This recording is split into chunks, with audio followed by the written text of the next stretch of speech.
semuanya, apa kabar? Aku harap saat kalian menonton video ini dalam kondisi sehat, tidak kurang suatu apapun. Akhirnya, setelah 6 bulan, aku membuat video lagi. Kali ini videonya tetap bercerita tentang pengalaman pribadi aku. Aku akan membahas tentang kaki mengecil pasca pemasangan pen karena patah tulang.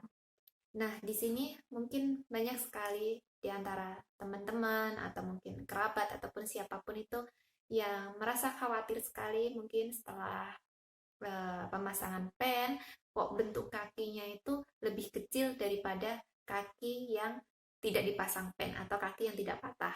Sebenarnya itu kondisi yang normal dan tidak perlu khawatir yang berlebihan, karena kaki yang mengecil itu karena kita memang tidak menggunakan kaki kita seperti orang normal kebanyakan atau sebelum kita mengalami patah tulang kaki. Mulai dari pemasangan pen, kemudian aku maksud mulai dari operasi, kemudian sampai proses penyembuhan, itu kan kita tidak menggunakan kaki kita sebagai penopang ataupun kita tidak menggerakkannya seperti kaki yang sebelah, kaki yang normal.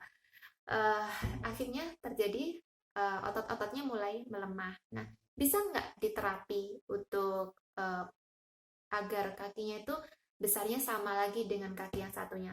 Tentu bisa sekali. Jadi bisa dilakukan dengan cara fisioterapi, terus kemudian olahraga-olahraga yang melatih kekuatan otot. Nah, seperti itu. Aku pun di sini juga akan share foto-foto aku mulai dari sebelum operasi sampai setelah operasi sampai proses penyembuhan dan tampilan ketika kaki aku masih mengecil. Ini dia gambarnya. Nah, ini adalah foto kaki aku yang patah. Jadi jelas banget terlihat patahannya.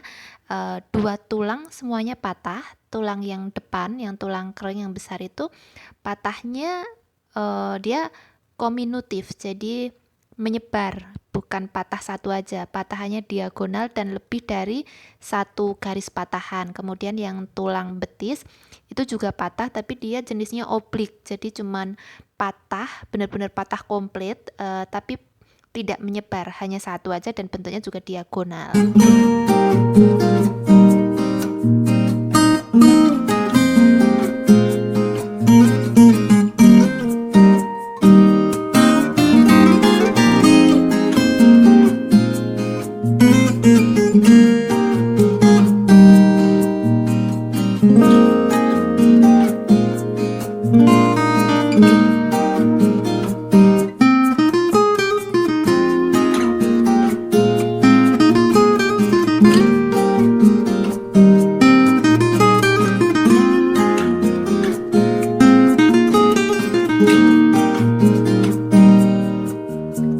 Sudah dilihat kan tadi foto-foto yang aku share.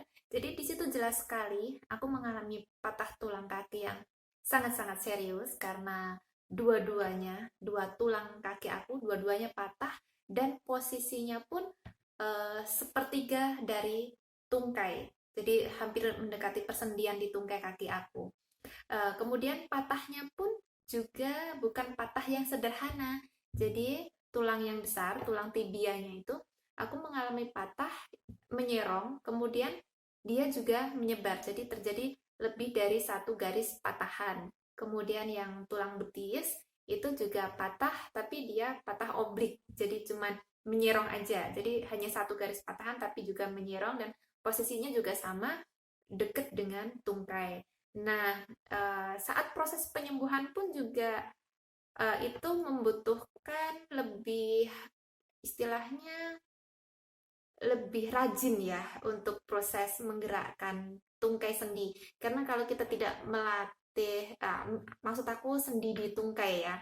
Jadi kalau kita tidak melatih untuk menggerak-gerakkan tungkai seperti ini, nah itu nanti tungkai kita akan kaku. Jadi kita nggak akan bisa berjalan normal. Kalau orang normal itu kan berjalan kan tungkainya seperti ini ya, harus tek tek gitu ya. Nah kalau kita tidak melatihnya, kita nggak akan bisa berjalan seperti itu. Nah, aku awalnya memang sempet nggak bisa gerak gitu tungkai. Kemudian dipelajarin sama dokternya, kemudian sama terapisnya, karena kebetulan aku juga ikut fisioterapi, bagaimana cara menggerakkan, melatih otot tungkai, sendi tungkai, mas, otot dan juga sendinya pasti. Nah, terus kemudian di situ juga tadi jelas sekali di foto aku, kaki aku yang kanan lebih kecil daripada kaki yang kiri. Itu sampai 4 bulan pun kondisinya masih sama seperti itu.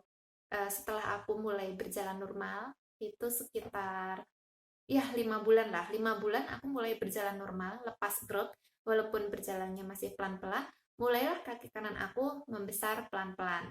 Nah, sekarang udah tepat 8 bulan, alhamdulillah kaki aku sudah hampir mendekati normal. Maksud aku besarnya hampir sama dengan yang sebelah kiri, walaupun kalau diukur masih tetap masih lebih kecil daripada yang sebelah kiri. Jadi kondisi kaki mengecil pasca operasi itu sangat-sangat normal, jadi nggak perlu terlalu dikhawatirkan. Oke, semoga ini bermanfaat dan uh, sedikit memberikan motivasi buat teman-teman mungkin yang mengalami patah tulang kaki. Jangan patah semangat, tetap terus berlatih. Pasti nanti kita bisa menggunakan kaki kita normal seperti sedia kala. Oke, semoga bermanfaat. Dadah.